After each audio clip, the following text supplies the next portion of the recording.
மாணவிகளை ஊக்கமூட்டுவதற்கு ஆன்மீக சொற்பொழிவு விழிப்புணர்வு நிகழ்ச்சியை கண்டித்து மாணவர் அமைப்பினர் சென்னை அசோக் நகர் அரசினர் மகளிர் மேல்நிலைப் பள்ளியில் போராட்டத்தில் ஈடுபட்டனர். இதுகுறித்த கூடுதல் விவரங்களை செய்தியாளர் ராஜேஷ் வழங்க நாம் கேட்கலாம். வணக்கம் ராஜேஷ், மாணவர் அமைப்பினருடைய கண்டனங்கள், கோஷங்கள் என்னென்ன, அவங்களுடைய கோரிக்கைகள் என்ன, விவரங்கள்?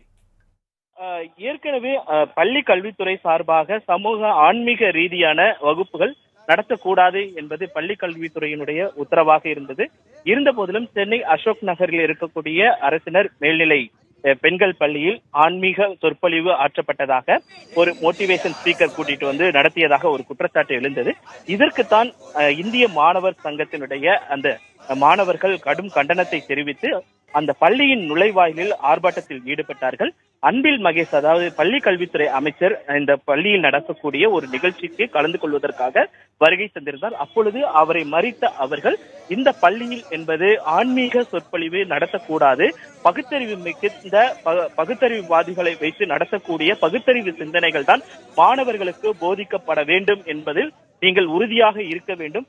திராவிட மாடல், திராவிட கொள்கை என்றெல்லாம் நீங்கள் கூறுகிறீர்கள். தந்தை பெரியார், பேரறிஞர் அண்ணா வழியில் ஆட்சி செய்வதாக நீங்கள் தெரிவிக்கிறீர்கள். ஆனாலும் எப்படி பள்ளி கல்வித்துறை இங்கு ஆன்மீக சொற்பொழிவுக்கு மாணவர்களிடையே ஒரு குறிப்பிட்ட சிந்தனையை புகுத்துவதற்கான நிகழ்ச்சிகளை ஏற்பாடு செய்தார்கள்?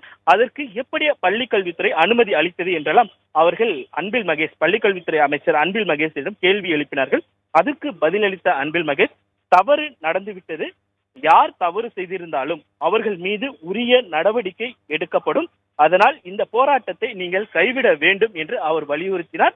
அதனை அடுத்து அந்த மாணவர்கள் அந்த போராட்டத்தை கைவிட்டிருக்கிறார்கள். மேலும் இந்த தொடக்க நிகழ்ச்சியில் பேசிய அன்பில் மகேஷ் பல்வேறு குற்றச்சாட்டுகளையும் ஆசிரியர்களுக்கு பல்வேறு எச்சரிக்கைகளையும் தெரிவித்திருக்கிறார். அதே நேரத்தில் மாணவர்களுக்கு பல்வேறு அறிவுரைகளையும் வழங்கினார். அவர் பேசும் பொழுது, தவறுகள் யார் செய்தாலும் தப்பிக்க முடியாது, தவறு யார் செய்திருந்தாலும் அவர் நிச்சயமாக தண்டிக்கப்படுவார். பள்ளி நிர்வாகத்திடம் விசாரணை நடத்தி அவர்கள் மீது நிச்சயம் நடவடிக்கை எடுக்கப்படும். மாணவர்கள் விழிப்புணர்வுடன் இருக்க வேண்டும். யார் என்ன சொன்னாலும் பகுத்தறிவு எது என்பதை தெரிந்து கொள்ள வேண்டும்.